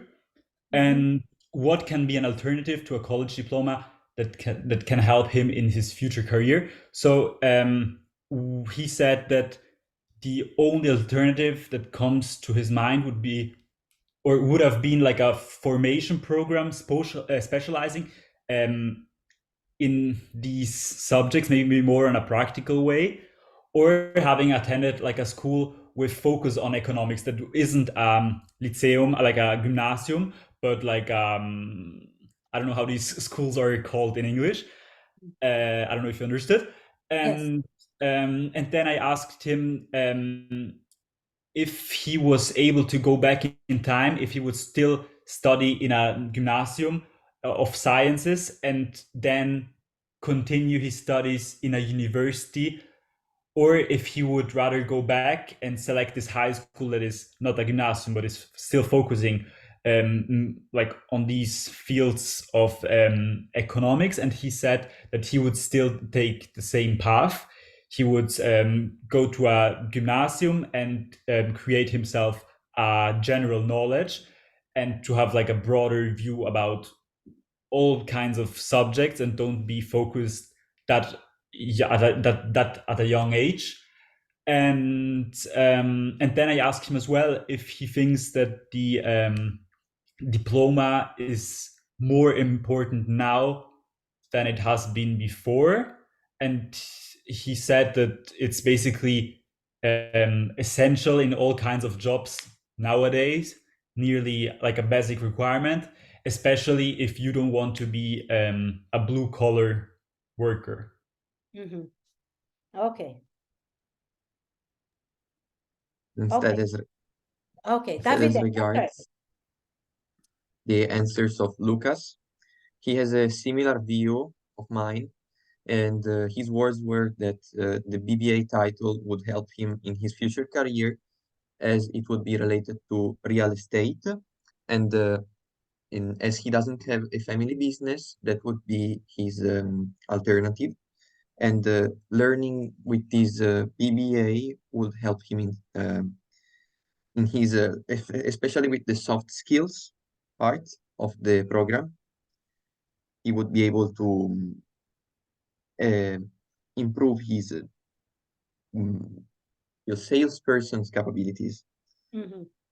And other than that, the best alternative to a college diploma would have been to be side by side with his parents in their already existing activities of real estate. So the choice would have been between the BBA or starting working immediately. Okay.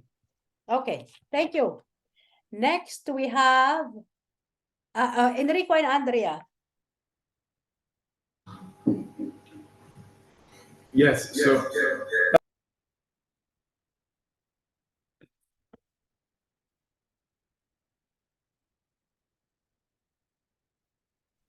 okay, here we are.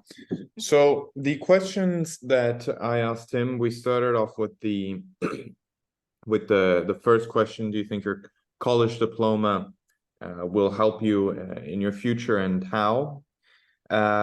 He said it will not be as important in practice as it helps me understand the basic theories why something happens. To which I respond with, why do you think it would help you? Why do you think it would not help you in practice? And he states, because every sector has its particular areas, and in the case with my family business, it is based on the technical understandings of fabrics, something I have not studied, as my college diploma is a general overview of what business is. I found that to be a good response, so we moved on to the second question. The best alternative to college. He states that the best alternative to college, in my particular case, would be to start working at my family company to understand the ins and outs of how it functions, the necessary standards for fabric, etc. And then I asked, would that be helpful? To which he says, yes, it will be helpful because there is no better understanding of how the company I intend to manage works other than to simply work in it and following my father's footsteps and understanding practical business from him. Real world scenario. Okay. That's all? Okay, so what about Enrico? What about Enrico? Yeah. Okay. Ali, okay. Yeah.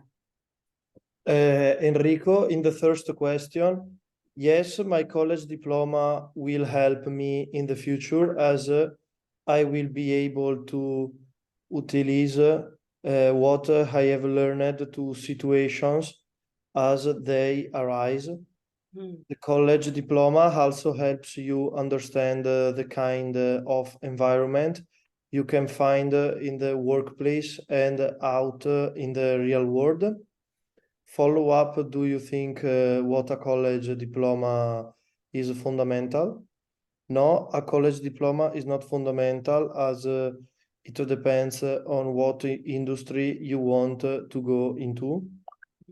Given that a lot of business now require a college diploma as a basis for an entry-level job, I would still value it as important, not only for the lessons I can teach you, but at least for the basics of an entry-level job. Okay.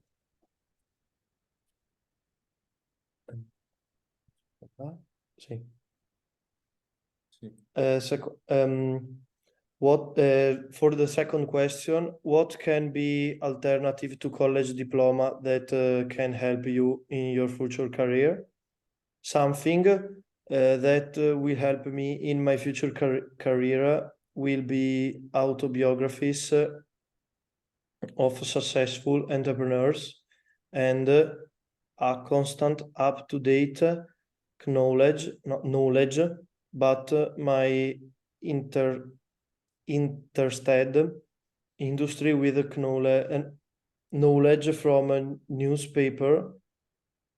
Do you think being well read as enough? Being well read is enough. Enough. Being well read can be more than enough. The only difference that to an employer, you are not able to show how well you are unless if you're working for yourself. Okay. Okay, understood. Thank you. Let's go now to the last group, Federico, Sergio, and Pia. Let's Yeah, start we'll with start Federico. to okay, I will start to read the answer of Maria Pia. Do you think your college diploma will help you in your future career plan, and how?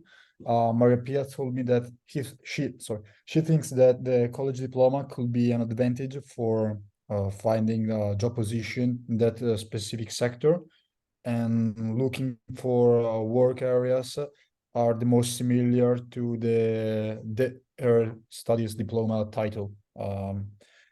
And I'm looking for the second answer. Okay, here. What can be an alternative to a college diploma that can help you in a future career? Marapia told me that for her, an alternative college diploma qualification could be a specialization course in a particular field that interests her.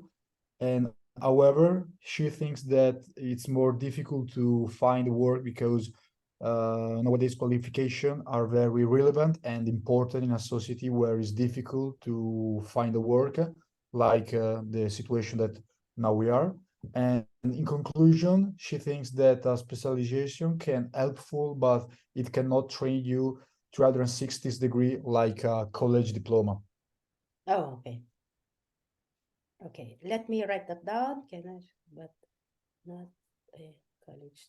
Okay, so what about Sergio? When you interviewed Sergio?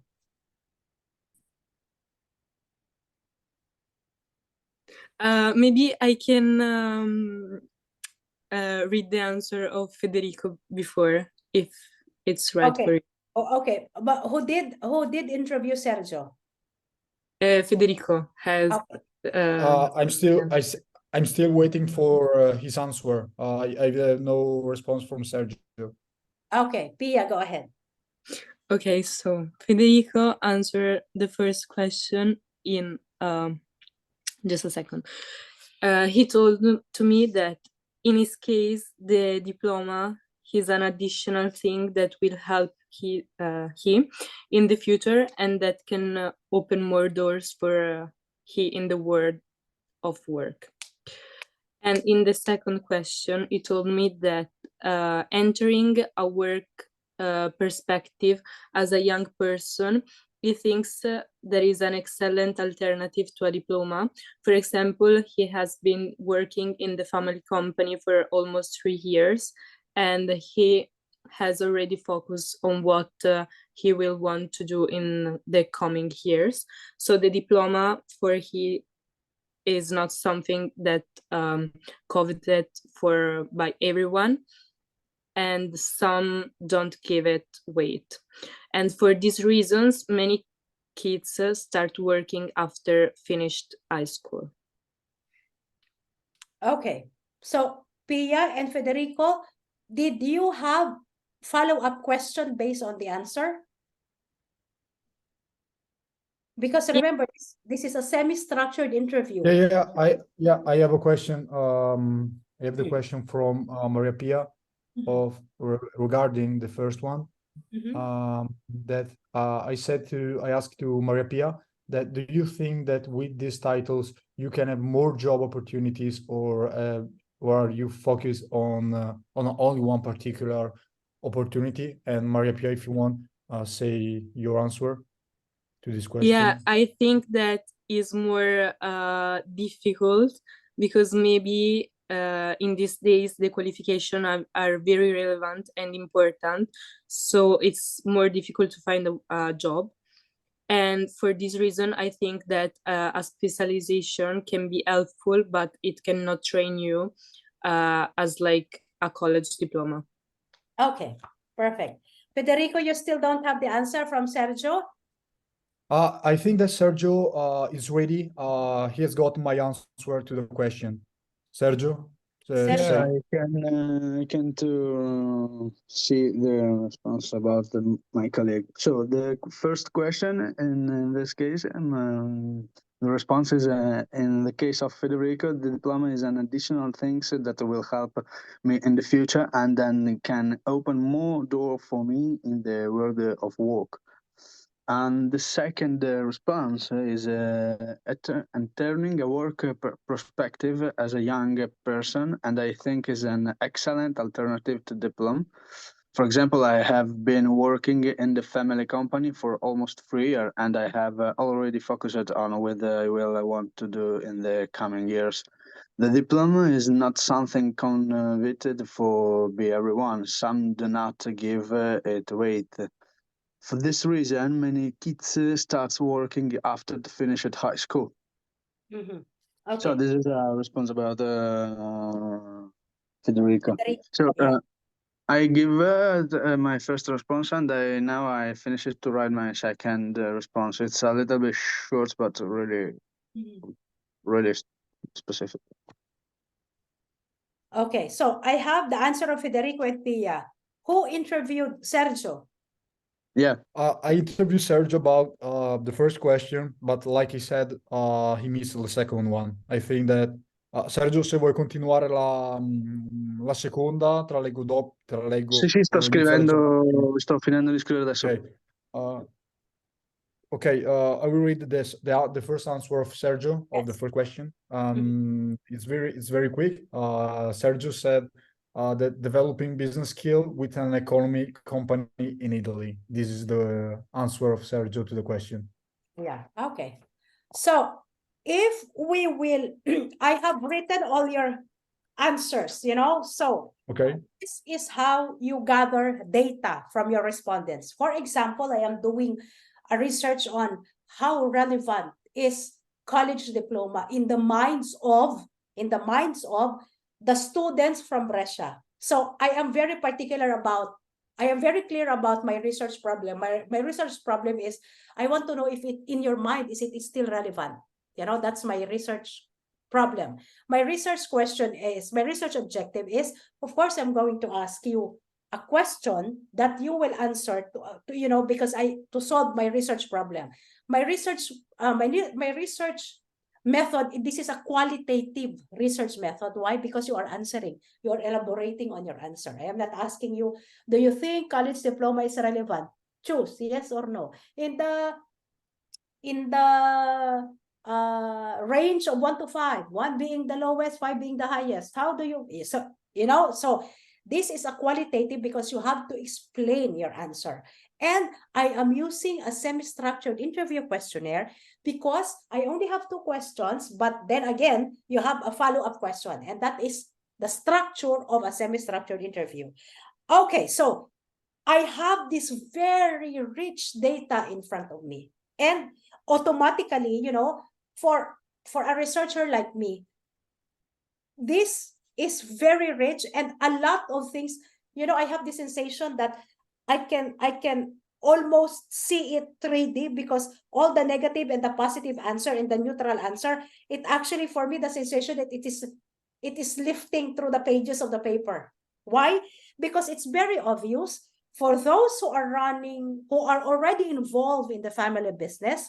You actually don't see the diploma doesn't have that much weight because I am already in the family business. There is only one answer, and for those who are running the business, there is only one answer that is different, and that's the answer of Davide, because he said that I will be in my family business, but then I have to finish. I can still see the relevance of the diploma because I know exactly that I will become the manager. How can I manage if the people under me or the employees under me are, they have a college diploma and I don't? See? So if you have one answer like that is totally different from the rest, the term is outlier. That's the term that we use. Someone who technically belongs to the same group, but the mindset is different. So if you put all the business kids together, I know that you just don't want to say it's actually irrelevant for me because I'm going to inherit my family's business anyway. But I understand that you have to be safe. You are in the context of a classroom. This is a class, so you have to say that a college diploma is very important. So if you group these kids or these students who have family businesses to run, they are very safe in saying, I need the diploma, but it's not that important. I can still, I know exactly where I'm going, just like the answer of Andrea.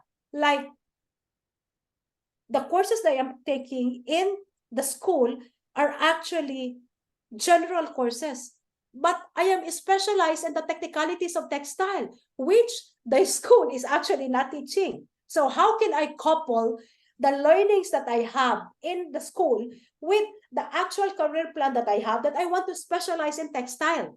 So there is a disconnect. It doesn't connect. Okay, so those are the answers that I have. A lot of you still says that a college diploma is important, but only those who would like to work for someone, for those who wanted to be employed. Why? Because they don't have a family business to inherit. So see, so this mindset actually tells you that the weight of the college diploma, at least for student in Brescia, is actually dependent on, do I have a family business to inherit, or do I have to be employed by someone else? So the weight of the diploma becomes heavier when to students who wants to be employed, not so much to those who will inherit a business. Okay, so those are the learnings that we are getting. This is an example of a thesis. Lucas, pay attention, and Davide and Pia, because this is how you interpret the data. This is how you gather the data, and this is how you interpret the data. You write it down, you look at it, and you will say, what are the common denominator? Because your wordings like, it is useful but not fundamental. In the words of Giacomo, diploma is useful but not fundamental. See, those are heavy statements. You have to learn how to look at, wow, this statement is loaded with something. Okay, so the statement of diploma is useful but not fundamental. If I am going to write this as my thesis, this will float. This will be this. I will say this a lot of time. It's the same thing with Tommy. He said diploma is not fundamental because I can learn the same skill if I go to like I can learn the same skill doing by improving myself by myself. Yeah, exactly. Online, internet, and books. Yeah. Okay. So these are. Oh my God! This is really really rich. But I will advise to someone else. Yeah, for sure. And that's for because it's important and it's. Yeah. See, so for Lucas, it's a good credibility if I will be working as a manager. For Davide, soft skills. Learning is important because of the soft skills, you know. But you know that this is for everyone. We don't, politically correct speaking, we don't call them soft skills. We call them what is the term now? Essential skills. Essential skills, you know, the ability to communicate well, the ability to be on time, the ability to talk very good. In the old days, it is called soft skill. You don't use that term now. You say those are essential skills. They are not soft skills, because if they are soft skills, so what are the hard skills? The hard skills is that if you know how to compute cash flow, if you know how to compute return of investment, is that the hard skill? No, the soft skill, they are now politically correct. The politically correct term is essential skills. Okay, so I like the follow-up question of Lucas about if you go back in time. If you go back in time, that's a very good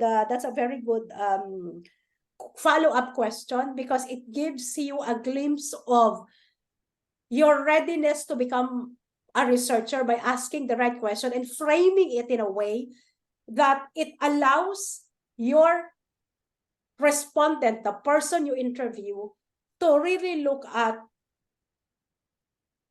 if I have to do this all over again, will I do it?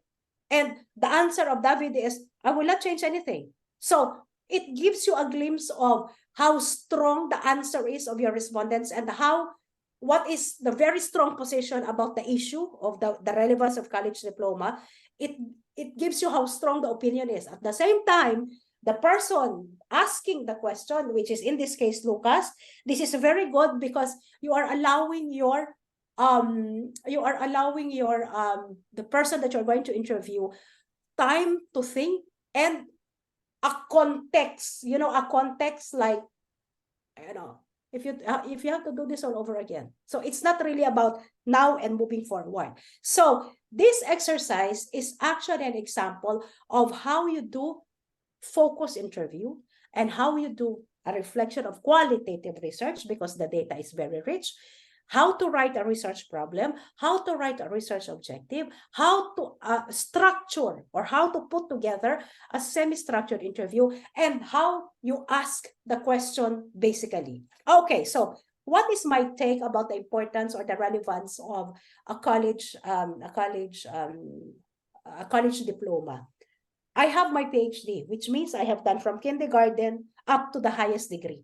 You cannot have, even if you have postdoctoral studies, for example. Postdoctoral study is not a degree. So the terminal degree, the highest degree that a person can have is a PhD. Okay, so I have that. So if you will ask me how relevant it is, I mean, I hope I am not very intrusive if I ask, Lucas, is it all right if I ask you how old you are?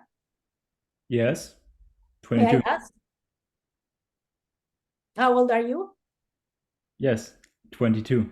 You're 22. Okay, so you are my kids already, because my eldest is already 27 years old. I have a 21-year-old daughter here. So you are like my kids now. So in my generation, this question should never be asked.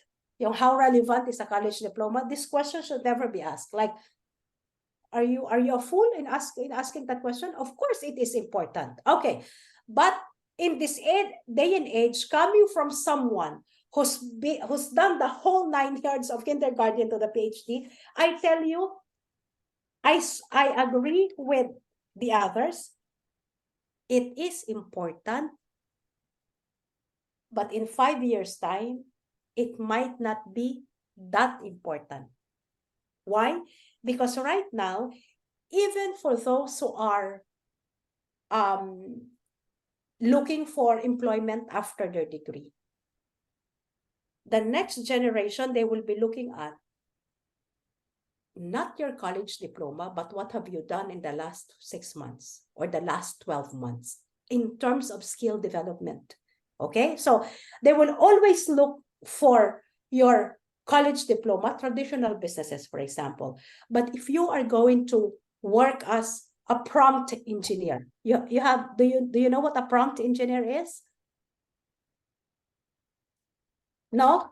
Yeah, it's one of those people who try to find prompts on ChatGPT and Google Bard.